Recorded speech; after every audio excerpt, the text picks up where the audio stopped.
सायली प्रेमाने रविराजांना पोटभर खाऊ घालते तेव्हा आज सर्वांच्या डोळ्यात आनंदाश्रू दाटून आलेले असतात. सर्वजण कौतुकाने त्या बाप लेकीला पाहतच असतात. इतक्यात पूर्णाजी म्हणते, पाहिलं रविराज, देव एका हाताने नेतो तर दुसऱ्या हाताने देतो. तन्वी कशी काय वागेना, पण सायलीचं तुमच्यावरचं प्रेम कधीही कमी होणार नाही आहे. रविराज आपल्या डोळ्यातून आसुवांच्या धारा ज्या निघतायत त्या थांबवण्याचा प्रयत्न करतात. कल्पनासुद्धा म्हणते की खरंच भाऊजी, सायली तुमच्यावरचं प्रेम कधीही कमी होऊ देणार नाही. रविराज आपल्या खऱ्या मुलीच्या डोक्यावरून प्रेमाने हात फिरवतात आणि ते म्हणतात की खरंच तू माझी लेकच आहेस. रविराजांची खरी खुरी लेक आहे ते. नाते काय फक्त रक्ताची नसतात सायली. मग सायलीही विचारते की हो ना, मग आज तुम्ही मला वचन द्या की तुम्ही पुन्हा कधीही खचून नाही जाणार. क्षणाचाही विचार न करता रविराज आपल्या लेकीला वचन देतात, पुन्हा कधीच खचून नाही जाणार. तेव्हा रविराज ठरवतात सुद्धा की खरंच खचून जाणार नाही आहे मी. माझ्या घरात एक राक्षस जन्माला आलाय. गेली 22 वर्ष त्याच्यामुळे खूप तडफडलो आहे मी. पण आता मी फक्त हा एकच विचार करेल की पुढची 22 वर्ष तो कसा तडफडेल. शाब्बास रविराज.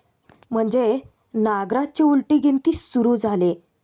नंतर काही वेळाने सायली अर्जुन स्वतःच्या रूममध्ये असतात. दोघेही विचारातच हरवलेले. सायली विचार करते की सुमन काकू किती घाबरले आहेत. त्यांना जेव्हा नागराज काकांवरती संशय आला असेल तेव्हा त्यांच्या मनाला काय वाटलं असेल आणि तेव्हापासून आत्तापर्यंत त्यांनी किती सहन केलं असेल याची कल्पनाही करवत नाही आहे मला. मग अर्जुन म्हणतो, त्या व्हिडिओमध्ये नागराज काकाचे एक्सप्रेशन बघितले आहेत मी आणि ते पाहताना असं वाटत होतं की एखाद्या अट्टल गुन्हेगारालाच बघतोय मी. अर्जुनचं म्हणणं खरं आहे आणि त्याच्या बोलण्यातही तथ्य आहे. नागराज खरोखरचा अट्टल गुन्हेगार आहे. त्यावर सायली म्हणते, तुम्हाला इतका मोठा धक्का बसला आहे तर रविराज काकांचं काय झालं असेल. त्यांची अवस्था मला बघवतसुद्धा नव्हती. अर्जुन कौतुकाने पाहताना सायली पाहते, काय हो असं का बघताय माझ्याकडे. तेव्हा अर्जुन म्हणतो, मगाशी तू सिनियरला ज्या पद्धतीने समजावत होती ना, खरंच खूप कौतुक वाटलं तुझं. म्हणजे बायको, तुला सगळ्यांच्याच मनातलं सगळं कसं कळतं. तेव्हा सायली सांगते की त्यासाठी समोरच्याच्या मनाशी नातं जोडावं लागतं. पुढे हसतच ती सांगते, मी नेहमी म्हणत असते ना की मी माझ्या खऱ्या आईवडिलांना कधी पाहिलंच नाही आहे. पण ते जर असते तर नक्कीच प्रतिमा आत्या आणि रविराज काकांसारखे असते. मी माझ्या आईवडिलांना त्यांच्यात बघते आणि त्यांच्याशी जसं वागली असते तसंच मी यांच्याशी वागते. पण सायली अर्जुन आणि सुभेदार किल्लेदार फॅमिली अजूनही यांना माहीत नाही आहे की ते खरेच आईबाबा आहेत. ज्या दिवशी कळेल सायलीला त्या दिवशी जगात सगळ्यात जास्त आनंदी हीच असेल ना. अर्जुन सायलीचं कौतुक करतो, तेही अभिमानाने. यू आर कम्प्लिटली सिम्पल बायको. कोणत्याही कोलॅप झालेल्या माणसाला पुन्हा फक्त तूच उभं करू शकते. आता अर्जुन इतकं कौतुक करतोय, क्रेडिट देतोय, तर सायली साधी भोळी. ती म्हणते की असं काहीही नाही आहे, मला जे योग्य वाटलं तेच मी केलं. तेव्हा अर्जुन म्हणतो की प्रत्येकाला योग्य वाटतं ते करतातच असं नाही आहे. मगाशी तू सिनियरसोबत जे काही वागलीस ते पाहून मी तर पुन्हा तुझ्या प्रेमात पडलो बायको.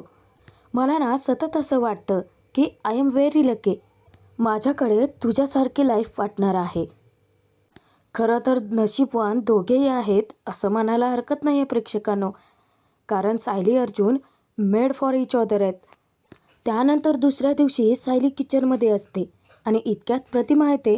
तिला पाहून सायली सांगते की बसा प्रतिमा आत्या, मी तुमच्यासाठी चहा घेऊन येते. ती पटकन कपामध्ये चहा ओतते आणि घेऊन जाते. तेव्हा प्रतिमा आत्या म्हणतात की सायली, मला तुला थँक्स म्हणायचं होतं. सायली विचारते की पण कशासाठी. तेव्हा प्रतिमा आत्या सांगते की काल रविराज पूर्णपणे खचून गेले होते, पण तू ज्या मायेने त्यांना समजावलंच, खाऊ पिऊ घातलंच, ते मला जमलं नसतं अगं. तेव्हा सायली सांगते की आत्या, काकाही मला स्वतःची मुलगीच मानतात ना. मग जे केलं ते मुलीच्याच नात्याने केलं. तेव्हा प्रतिमा आत्या एक असं वाक्य बोलून जाते की सायली आणि कल्पना दोघींनाही खूप वाईट वाटतं. तू तर मानलेल्या नात्यांचीही किंमत ठेवतेस सायली, पण इथे तर रक्ताच्या नात्यानेच घात केला. दोघींच्याही लक्षात येतं की प्रतिमा आत्या अजूनही सावरलेली नाही आहे. कल्पना प्रतिमा आत्याला विचारते काय झालंय. तेव्हा प्रतिमा आत्या सांगते, जिने नवऱ्याला ढसाढसा रडताना बघितले त्या बायकोची काय अवस्था झाली असेल ग. आणि आता तर हे आयुष्यभराचं दुःख आहे. हे बघ प्रतिमा, नागराज भाऊजींनी जे काही केलंय ना त्यांना त्यांच्या गुन्ह्याची शिक्षा मिळेलच. आणि अगं जाऊ दे, सोड ना सगळं, कशाला त्रास करून घेते. आणि हे बघ, तू इथे शांतपणे बस, मी आणि सायली नाश्ता बनवतो. प्रतिमा आत्या म्हणते की थांब कल्पना, आज मी नाश्ता बनवते.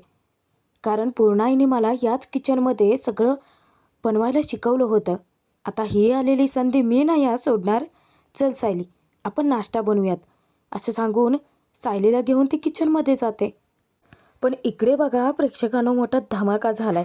कारण नागराज आणि महिपत एकमेकांच्या आमनेसामनेच आलेत. जेल बंद केलंय तेही एकमेकांच्या समोरासमोरच. आता नागराज डोळे झाकून गप बसलेला असतानाच महिपतची नजर पडते त्याच्यावर आणि तो जोरजोराची थाळी वाजवायला लागतो. नागराज डोळे उघडून पाहतो आणि त्याला थोडंसं थक्क व्हायला होतं महिपतला बघून. महिपत त्याला बघा काय म्हणतोय, का रे नाग्या, का प्रेमाभिमात पडलाय काय माझ्या. तेव्हा नागराज हसतो आणि विचारतो की मी आणि तुझ्या दुश्मन आहेस तू, माझा दुश्मन. महिपत म्हणतो की दुश्मन मी नाही नाग्या, दुश्मन तुझी बायको. नाग्या, काय सांगत होतास तू मला की माझी बायको एक नंबरची बेअक्कल बाई आहे. अरे पण त्याच बेअक्कल बाईने तुझा व्हिडिओ काढला आणि त्या सुभेदारापर्यंत नेऊन पोहोचवला. ऐकून नागराजच अचंबित होतो. ही बातमी याला कशी ठाऊक आहे. अरे वा, तुरुंगात बसल्या बसल्या सगळ्या खबरी ठेवतोस की तू. महिपत सांगतो, तेवढी माणसंच कमवून ठेवलेत ना नागराज सेठ, तेवढी सांभाळली. तुम्हाला तुमची साधी बायको सांभाळता नाही आले. म्हणजे महिपत काय करतोय बघा, तो मुद्दाम नागराजला डिवचतोय, सापाच्या शेपटीवर पाय टाकतोय. कसं आहे, आता सापाच्या शेपटीवर पाय टाकूनही फरक पडत नाही, कारण साप बिळात अडकलाय, बाहेर येण्याचा चान्सच नाही आहे. त्यामुळे महिपत आपली संधी साधून घेतोय. इकडे अर्जुन स्टडी रूममध्ये येतो, पाहतो तर रविराज जुन्या फाईल चाळत असतात. अर्जुन आता विचार करतो, सिनियर तू ॲक्सिडेंटच्या फाईल्स का चेक करतोय आता. तेव्हा रविराज सांगतात, काय आहे अर्जुन, मी एका गोष्टीचं लो फॉल चेक करतोय, सगळं क्रॉस चेक करतोय. ॲक्सिडेंटनंतर मी माझ्या बायकोसाठी आणि मुलीसाठी वणवण फिरत होतो आणि त्यावेळी नागराज मात्र माझ्याच घरात बसून हे सगळं बघत होता. रविराजांना इतक्या वर्षानंतर त्या जुन्या फायली चाळूनच खूप साऱ्या चुका आढळून येतात. अर्जुनला ते दाखवतात सुद्धा. अर्जुन सोबतच खुर्ची घेऊन बसतो तर रविराज सांगतात की हे बघ ना, आमचा ॲक्सिडेंट झाल्या तिथल्या जवळपासच्या लोकांनी माझ्या घरच्यांना वेळेवर कळवलं होतं आणि त्यांनी मला एका वेगळ्याच हॉस्पिटलला ॲडमिट केलं होतं. पण नागराज माझ्यापाशी दुसऱ्या दिवशी आला. म्हणजे तुझ्या वाढदिवसादिवशी आम्ही एकत्रच निघालो होतो. नागराजला तर लगेच कळलं होतं, पण तो लगेच नाही आला. खूप काही गोष्टी आता कुठे रविराजांच्या लक्षात येतात. इकडे जेलमध्ये महिपत मात्र मस्त मजा लुटतोय, तोडसुख घेतोय तो. तुझ्या त्या बेअक्कल बायकोने तुला असा काही दणका दिला की तुझं पार्सल थेट इथं येऊन पडलं नागराज सेठ. सगळी नाटकं वाया गेली. काय रे नाग्या, काय नाटकं केली होतीस तू माझ्यासमोर. महिपत, माझी सुमन कुठं ठेवले सांग महिपत, तिला काही करू नकोस महिपत, तुला तुझ्या पोरीची शपथ आहे. माझी पोरगी पण तिथंच आहे. आता तू सडणार जेलमध्ये. नागराज तावाने उठतो आणि जाऊन महिपतला विचारतो की तू काय करतोयस रे. इथे बसून काय सनबात घेतोयस की दारू ढोसतोयस. तेव्हा महिपत आता माझात तोऱ्यात सांगतो, ते पण करी रे नाग्या, ते पण करीन. कारण माझी नियत अजूनही जागी आहे. स्वतःच्या सख्ख्या भावाच्या जीवावर नव्हतो उठलो मी. नागराज मग सांगतो की हे सगळं मी एकट्याने केलं नव्हतं महिपत, तू पण सामील होतास त्याला. महिपत म्हणतो की माहिती आहे, अख्ख्या जगाला माहिती आहे ते. महिपत निघाला होता नागराजच्या नाड्या आवळायला, पण इथे तर नागराजचाच जबरदस्त पलटवार झालाय. नागराज अशी काही महिपतची दुखरी नस तापतोय ना. महिपत, आज जे माहीत नाही आहे ते पण काढू का बाहेर? 305 मँगो गार्डन. पत्ता कुणाचा आहे माहिती आहे ना? पत्ता कुणाचा आहे सांगू का मग? किल्लेदारला, त्या अर्जुन सुभेदारला की त्या इन्स्पेक्टर सावंतला. नागराज बोलतो आणि महिपतची बोलतीच बंद होते. एकदम चिडीत चूप. पण इकडे रविराज भलतेच भडकले आता. डायरेक्ट ते अपघाताची फाईलच फेकून देतात. पण अर्जुन रविराजांची समजूत घालतो. हे बघ सिनियर, तू हे सगळं परत परत वाचच राहिला तर या सगळ्याचा त्रास तुलाच होईल. आणि हे सगळं तू बदलू तर शकत नाही आहेस ना. तेव्हा रविराज एक खंत व्यक्त करतात. बदलता आलं असतं तर खूप बरं झालं असतं अर्जुन. अर्जुन, अरे आत्ता मला कळतंय की नागराजने किती थंड डोक्याने आम्हाला संपवण्याचा प्रयत्न केला होता. नाही, मी एक भाऊ म्हणून नाही, पण एक वकील म्हणून बोलतोय. आणि ते विचार करत असतात. अर्जुन काही बोलणार इतक्यात सायली तिथे येते. सायली अर्जुनला खुणावते आणि रविराजांना समजावते की रविराज काका, तुम्ही मला वचन दिलेत की या सगळ्याचा तुम्ही स्वतःला त्रास नाही करून घेणार. तेव्हा रविराज म्हणतात की हो सायली, मी स्वतःला त्रास करून घेणार नाही आहे, वचन लक्षात आहे माझ्या. अर्जुन स्वतःही कॉफी घेतो आणि रविराजांनाही देतो. त्यानंतर तो सांगतो, आज नागराज काकाला आपल्याला कोर्टात उभं करावं लागेल. चार्जशीट आणि FIR आधीच दाखल केलेत. नागराज काकाला शिक्षा तर आता नक्की होईल. त्यांचं प्लॅनिंग चालू आहे बघा प्रेक्षकांनो. पण तरीच म्हटलं की शातीर प्रिया अजूनही कशी लक्ष ठेवून नाही आहे. आता प्रिया मनात विचार करते की हा किल्लेदार नागोबाला कित्येक वर्ष तरी जेलमध्ये खडी फोडायला पाठवेलच. पण तिला भीतीही असते की त्या दोघांनी तोंड उघडलं तर. आता ती विचार करते की महिपतला काय, साक्षीमुळे तो त्याचं तोंड बंद करता येईल, पण नागोबाचा फणा चेचायलाच हवा. इकडे सायली अर्जुनला विचारते की कोर्टात आम्हालाही यावं लागेल ना. तेव्हा अर्जुन म्हणतो की हो. कसं आहे सायली, आधी आम्हाला प्रोसिजरसाठी जावं लागेल. आम्ही तिथे जाऊन पुढे प्रोसिजर करतो. तू सुमन काकूला घेऊन डायरेक्ट तिथेच आहे.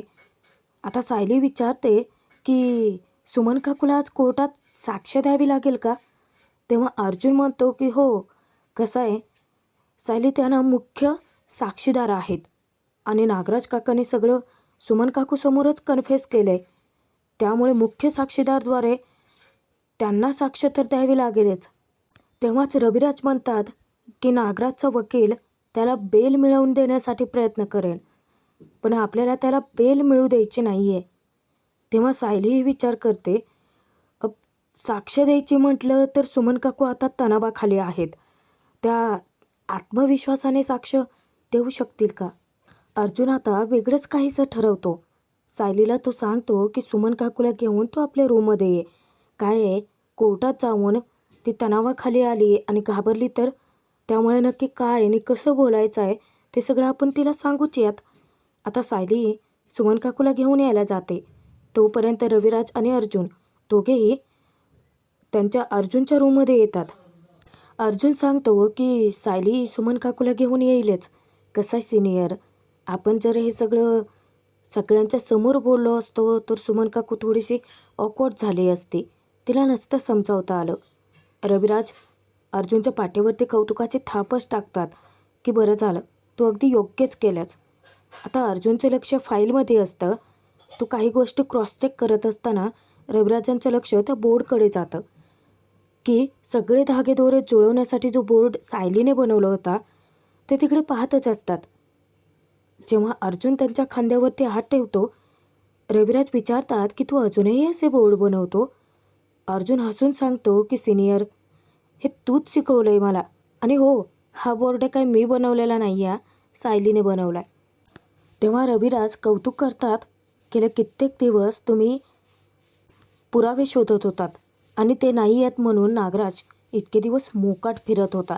अर्जुन म्हणतो की पण आता नाही, त्याला त्याच्या गुन्ह्यांची शिक्षा मिळेलच. इतक्यात सायली सुमन काकूला घेऊन येते. अर्जुन रविराजांना चेअरवरती बसवतो. सुमन काकू विचारते की मला तू इथे का घेऊन आली आहेस सायली? तेव्हा सायली म्हणते की सुमन काकू, तुम्ही खूप मोठं काम केलेत. नागराज काकांच्या विरोधात खूप सारे पुरावे मिळवून दिलेत.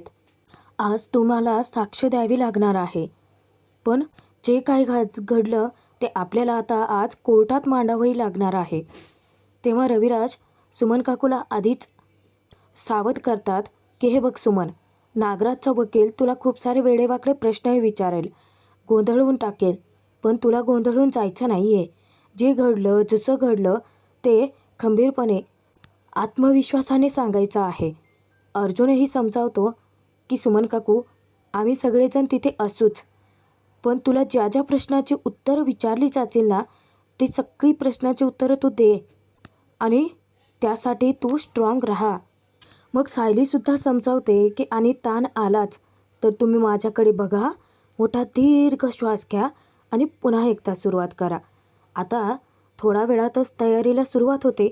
रविराज पुन्हा एकच गोष्ट बजावतात की हे बघ सुमन, तू अजिबात घाबरून किंवा गोंधळून जाऊ नकोस. जे जसं घडलं होतं अगदी तसंच्या तसंच सांग. आणि आता कोर्टाची मांडणी करणार तीच नेमकं सुमन काकूकडून तयारी करून घेतात. अर्जुन विचारतो, तू तयार आहेस? तर मिसेस सुमन किल्लेदार, मला सांगा की नक्की त्या दिवशी काय घडलं होतं? अर्जुनचा पहिला सवाल येतो. सुमन काकू सांगते की त्या दिवशी हे अचानक आमच्या रूममध्ये आले, जवळ आले, माझा अचानक हात धरला आणि मला म्हणाले की तुझ्यावरती कोणीही विश्वास ठेवणार नाही आहे. हे सगळं मी केलं आहे, याचा एकही पुरावा नाही आहे. अर्जुन दुसरा प्रश्न विचारतो की मला सांगा सुमन किल्लेदार, हे सगळं नेमकं कुठं घडलं होतं? त्यावेळी वेळ काय होती? किती वाजले होते? अर्जुन जसा कोर्टात खडाखड सवाल विचारतो ना, तसंच तो सुमन काकूसोबतही वागतो. सुमन काकू म्हणतात अंदाजे 6 वाजले असतील. अर्जुन त्यांना विचारतो की मी अंदाजे विचारलेलं नाही आहे, नक्की किती वाजले होते ते सांगा. असं वकिली भाषेतच त्यांनी रूममध्येच एक कोर्ट उभं केलेलं असतं आणि सुमन काकूकडून सगळे तयारी करून घेतली जाते. अर्जुन कित्येक सारे प्रश्न विचारतो. त्यानंतर सुमन काकूच्या हाती कागद सोपवतो. हे बघ, हे स्टेटमेंट आहे, तू जे पोलिसांना दिलं होतं ते, आणि याच्यामध्ये हे जसंच्या तसं पाठ कर. यातला एकही शब्द चुकता कामा नये, कोणताही शब्द पुढे मागे होऊ देऊ नकोस. अर्जुन पुन्हा एकदा सुरुवात करतो. तो पुन्हा प्रश्न विचारतो की जेव्हा तुम्ही नागराज किल्लेदाराकडून कबुली मिळवून घेतली तेव्हा नेमके तुम्ही कुठे होतात? तेव्हा सुमन काकू सांगते की आमच्या रूममध्येच. अचानक रविराज प्रश्न विचारतात की तुम्हाला कसल्या तरी गोळ्या चालू होत्या म्हणे, कशाच्या होत्या त्या? तेही वकिली भाषेत चालू आहे. तेव्हा सुमन काकू सांगते की विटामिनच्या गोळ्या होत्या, मला काहीही झालेलं नाही आहे. मग अर्जुन प्रश्न विचारतो लगेच, म्हणजे याचा अर्थ असा की तुम्ही फसवलेत माझ्या क्लायंटला, त्याला हडकवण्यासाठी तुम्ही हा सगळा चापळा रचलात तर? असे खूप सारे प्रश्न विचारून ते तयारी करून घेतातच आहेत आणि सुमन काकूसुद्धा निडरपणे प्रश्नांची उत्तरे देत चालली. सुमन काकूकडून तयारी करून घेताना अचानक त्या पॅनिक होतात, घाबरून जातात. सायली समजावते की सुमन काकू, नाही नाही नाही नाही नाही, दीर्घ श्वास घ्या, थोडा शांत व्हा आणि मग बोलायला सुरुवात करा. अर्जुन समजावतो की जर तुम्हाला भीती वाटत असेल तर नागराज काकाकडे तू बघूच नकोस, जज साहेबांकडे बघ आणि उत्तरं दे सगळ्या प्रश्नांची. तेव्हा सायली सांगते, जर तुम्हाला अचानक रडू आलं तर त्यांना सांगा मला थोडा वेळ द्या आणि शांत होऊन पुन्हा उत्तरं द्या. रविराजसुद्धा समजावतात की हे बघ सुमन, जे काही सत्य आहे तेवढंच सांग, बाकीचं सगळं आम्ही बघूनच घेऊ. तेव्हा अर्जुन विचारतो की ठीक आहे, तयार आहेस तू, मी पुन्हा सुरुवात करू? तेव्हा सुमन काकू सांगते की हो, प्रयत्न करेन. आणि खरं तर सायली इतकी खुश होते की त्या घाबरत नाही आहेत किंवा गांगरून तडपणून आणून बसत नाही आहेत, भिडत आहेत. आणि प्रेक्षकांनो, आजचा भाग संपतो इथे. पुढे जबरदस्त ट्विस्ट आलेला आहे. कारण आता महिपत तर अडकला होता, तर नागराजही अडकला आहे. पण आता वरात साक्षीची निघणार आहे.